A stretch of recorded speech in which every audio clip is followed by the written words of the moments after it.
Welcome back to Autism Live. You know, every Thursday now we try to feature an autism in the classroom moment. And for the last few weeks, we've been trying to squeeze in 5 tips to prevent summer slide. So it is time for number 4, which is build.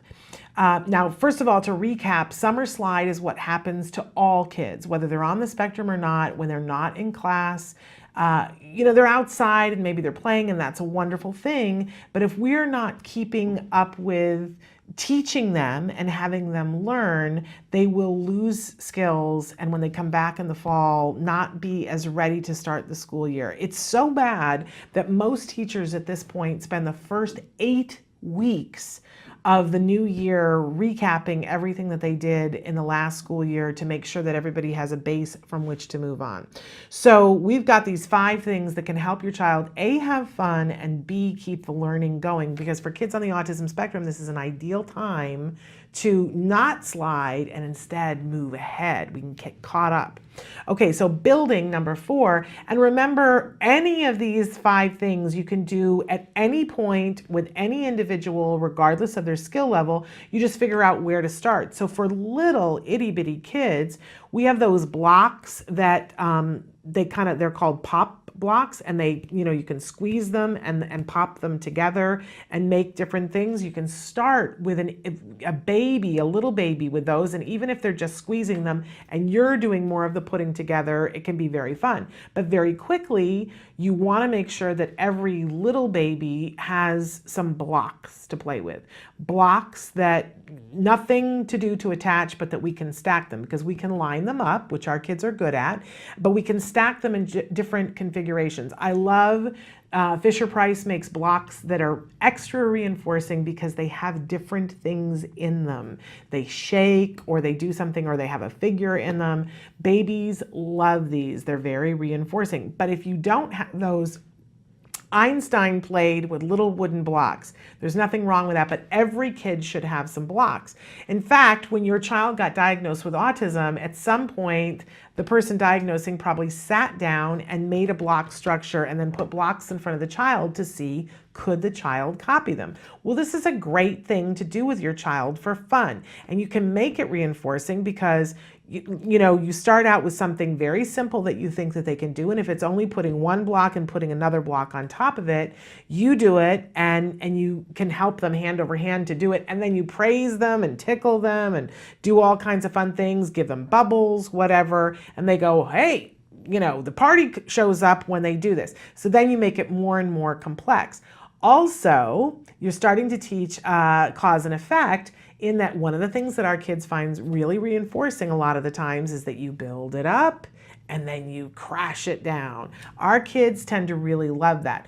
You got to make sure that early on with little ones that they're not just about the crash, right? So, and because it's not as much fun if you just crash it. So if you're trying to build and they start to crash it, you kind of get non-responsive, no reaction, none of the, no, we don't do that, right? Because a baby thinks this is hilarious and they'll laugh. So if you build it and they're crashing it before it's time to crash it, you just, no eye contact.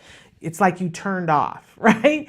But very fun to be able to do this. As soon as if you want to start working on hand skills and hand-eye coordination, then you go on to Duplos.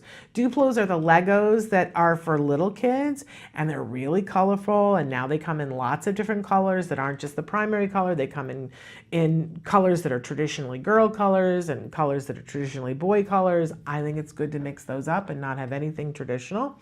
But lots of reinforcing colors for your kiddo to choose from, and you can start to build structures. If your kids are older, you can be using any of the construction systems like Lego, Mega Blocks, anything like that.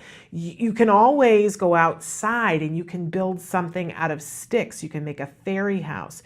You can go to the beach and make a sandcastle, right? Remember to bring a bucket and a little plastic bucket and anything else that can make a shape and help your kids to build sandcastles. It is such a great thing. I love, when parents write in and they go, I don't know how to teach creativity. Well, creativity comes with seeing possibilities. So when we take something that we wouldn't normally look at something as a building tool and build with it, that's what builds creativity. So if you feel like, well, Shannon, I don't have these expensive toys. Again, go to a beach, play with some sand. If you don't have access to a beach, get out all of your, plastic Tupperware or whatever and build something out of that. You don't have those? I know you got a couple of pots and pans at home. Build something with the pots and the pans. It helps. Our kids in particular tend to be really in tune with the building gene, right? So they get excited about it. It gets to be really fun. Make sure that at whatever, if your kid is advanced in this, you can start looking at erector sets. You can look at, they had those Arduino sets where they can add electricity to things. They have Lego Mindstorm where they can be building robots. Build. Let your kids build. I just the other day had said to my son, what do you want to be for Halloween? And he's drawing specs for this thing that he's building. It's a steampunk thing and it's going to light up and it has to have a fan. Oh my goodness. But it's good for them. Feed whatever they're interested in, but get them building. It's really good for their brain. It teaches flexibility. It teaches cause and effect.